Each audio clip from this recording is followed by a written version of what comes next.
Now, Rishi Sunak is apparently set to launch an aggressive campaign to fight Labour's lead in the polls with divisive policies on immigration, crime and trans rights.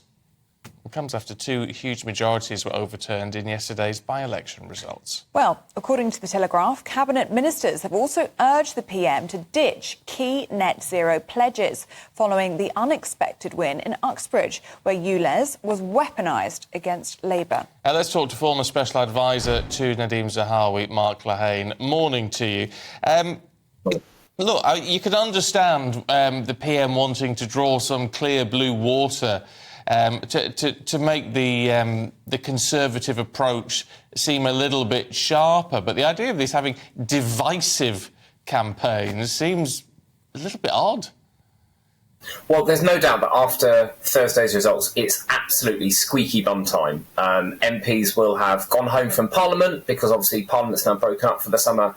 They'll be talking to their constituents. They'll be looking at those results. And if you're a Conservative MP, you'll be thinking, what do we do now to try and claw back our position in the polls? Now, let's see what the Prime Minister actually comes out with. He's had a pretty good week. Aside from those two terrible by-election results, there's some glimmers of hope coming through.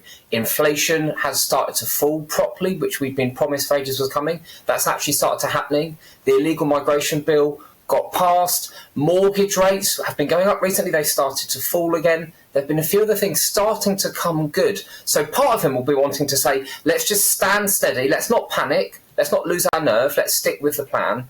But lots of people will be saying to him, you're going to need to do a bit more than that. Hence probably this briefing that we're seeing about him maybe going harder on stuff.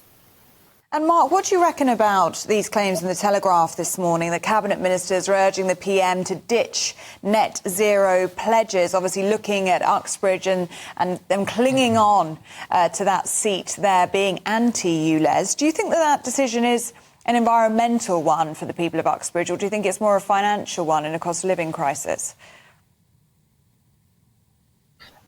Everything that's coming through from every poll you see, every focus group you read about, and I think what we saw on Thursday in the by-elections is people are really hurting. People are really struggling to make ends meet. And for me, everything I've read suggests that the vote in Uxbridge was about the cost of ULEZ. Everyone wants clean air. Everyone wants a better environment. People are generally, when you talk to them, really pro-net zero. They want to tackle climate change. It's a really important priority for people.